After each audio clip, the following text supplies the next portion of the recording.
Remedies question from July of 2008 is a challenging, difficult, demanding question.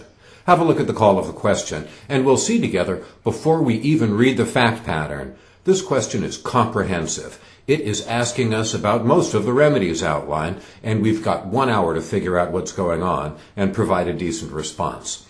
Have a look at the call of the question. We've got a 4-part call. Part 1. Can Barry sue Sally before May 25? Discuss.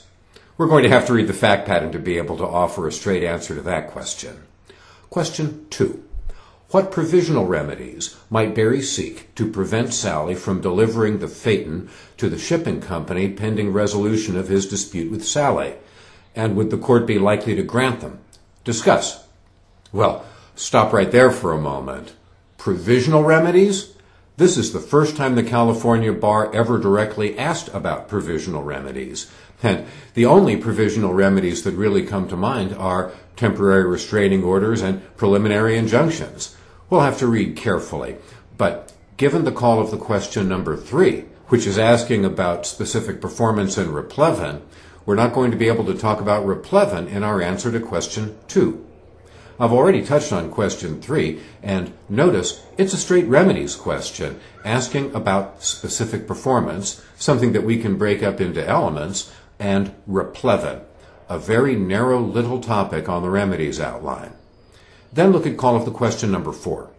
If Barry decides instead to seek damages for breach of contract, can he recover damages for A, the non-delivery of the phaeton, B, the loss of the expected increase in circulation and advertising revenues, and C, the loss of the $5,000 non-refundable entry fee? Discuss. Well, it looks as if the examiners are questioning us about the various types of damages available for breach of contract. And in fact, that's exactly what they're doing.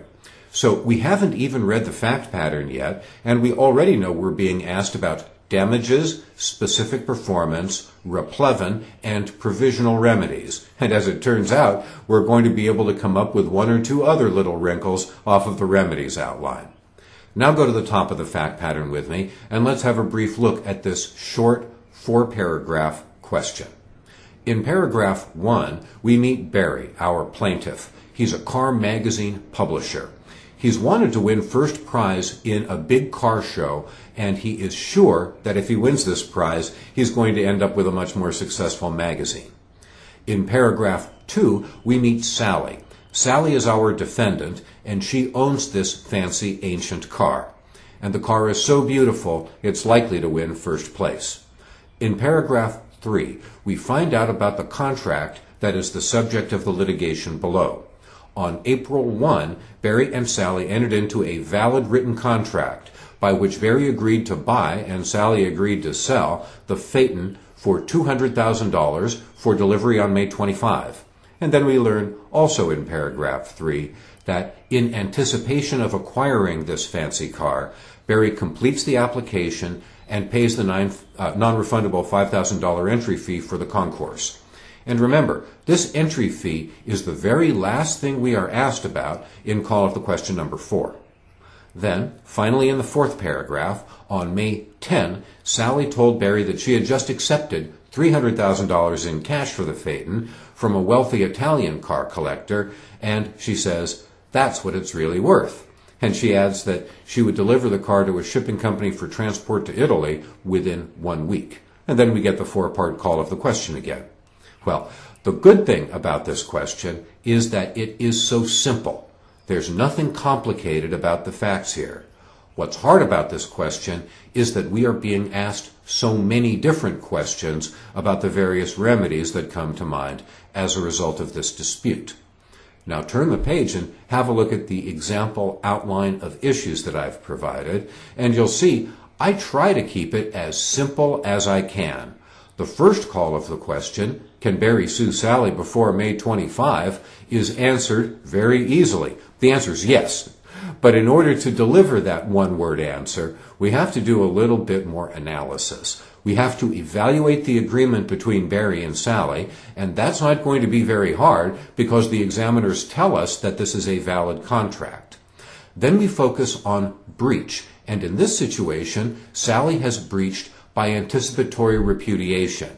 And what do we know about the rights of the non-breaching party when the breaching party repudiates? Well, we know that the non-breaching party can sue right now, wait until the time the performance is due and then sue, or seek further assurances. And this analysis makes it easy for us to conclude that Barry can sue Sally before the 25th. Now take a look at how I outline the second call of the question. Here we are asked about Barry's provisional remedies. Again, this really is a question that calls for short answers, and so I discuss TROs and preliminary injunctions, and then I reach a conclusion. In Part 3, we are asked very specific questions again, this time about specific performance and replevin, and I've got a separate section for each one of those. Now you might wonder, why don't I break specific performance down into all of its different elements and show the pieces? And the answer is, because I think this question is really such a racehorse that it isn't helpful to do it that way. But if you chose to do it that way, that's no problem at all. The idea is to answer the question as completely as possible. When we get to a review of my answer, we'll see in this section that I basically do address all of those elements, but I do it in one compact paragraph rather than spreading it out all over the page. Then, finally, with regard to an answer to call of the question number 4, once again, I consider it a question that is asking for short answers. So I have a section about damages for non-delivery, damages for the possible loss of circulation and ad revenue, the loss of the $5,000 entry fee, and then I reach a conclusion. So, once again, a key lesson that we can derive from this fact pattern is outlining is central. Notice, my outline of issues here exactly mirrors the call of the question, and it gives me a chance to do the careful, factual analysis that's necessary to make sense out of a comprehensive call of the question like this one. So now, very briefly, let's have a look at my model answer. I think this answer is a fine example of weaving the facts and the law together. This answer actually does have quite a bit of law in it, because the calls of the question are so specific. So as you examine my answer to call of the question number 1, can Barry sue Sally before May 25, you'll notice I answer the question in the very first line. I say, yes. But then I go into the analysis. With regard to the agreement between Barry and Sally, I explain the terms of the agreement. We're told that it's valid, so I don't need to go into any further analysis about the details of that agreement. With regard to anticipatory repudiation, you'll notice that I lead with the facts, and in my first paragraph, I go into great detail about what happened and about what it means. It means that Sally is breaching this agreement and that she has no defense to it. In the second paragraph that I write, I explain the law of anticipatory repudiation and how it gives Barry the options that I alluded to earlier in my discussion about anticipatory repudiation. He can sue now, he can sue later, or he can seek further assurances. So if Barry wants to sue Sally before performance is due, he certainly is entitled to do so under these facts. Next, I turn to Part 2, Barry's provisional remedies. And to be honest with you, this was the part of this question that I found most intimidating up front, just because I wasn't expecting to see the phrase provisional remedies. But once I got beyond my initial shock at having to look at those two words, the actual substance of the question is simple. It's asking about a temporary restraining order or a preliminary injunction, and the difference is a TRO can be obtained ex parte. In other words, Barry can go in there by himself under these emergency circumstances and obtain a TRO.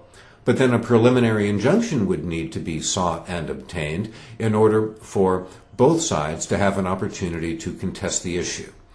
And my conclusion is that under these facts, again, given that Sally really is the bad guy here and Barry is blameless, the court likely would grant an ex parte TRO, and furthermore, after a noticed hearing, the plaintiff probably would win again. Now we turn to consider specific performance and replevin in our answer to call of the question number 3. And notice, with regard to specific performance, I explain what specific performance is up front, very briefly in a couple of very short sentences, and then in one very compact paragraph, I apply the law of specific performance to the facts in the pattern. You'll notice that all of the elements are there, personalized with the parties and the facts of this situation. And so it seems evident that specific performance likely would be available to this plaintiff. With regard to replevin, replevin is a pretrial remedy, and it's a legal remedy, not an equitable remedy. If I had been constructing this fact pattern, I would have put replevin first, before specific performance. And to be honest with you, I was tempted to reorganize it in my answer, to talk about replevin first, since it would happen earlier than specific performance in the litigation. But I chose to slavishly follow the call of the question instead. The bottom line is, Barry gets the phaeton by replevin before trial, and he can get specific performance at trial. That's my conclusion.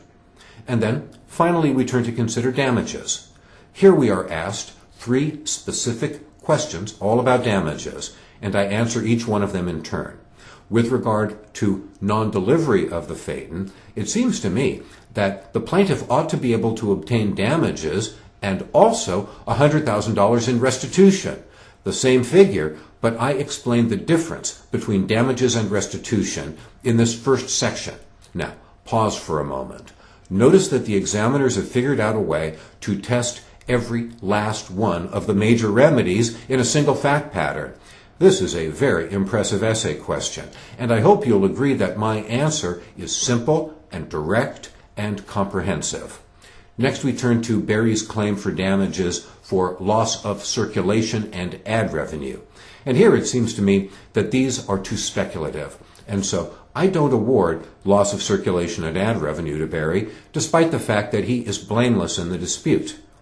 I turn to the loss of the $5,000 entry fee, and here it seems to me far more likely that Barry would be able to recover this money.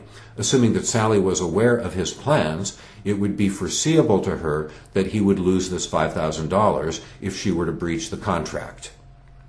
My final conclusion in this answer is that if Barry decides to sue for damages, he will recover $100,000 for the non-delivery of the phaeton, and he'll probably recover the $5,000 entry fee too. You'll notice that I do not offer a global conclusion that ties up an answer to all 4 of the questions. These really are pretty narrow and specific questions, and I answered them directly. And that wraps up a review of what I think you'll agree is the most comprehensive test of remedies imaginable in a single essay question.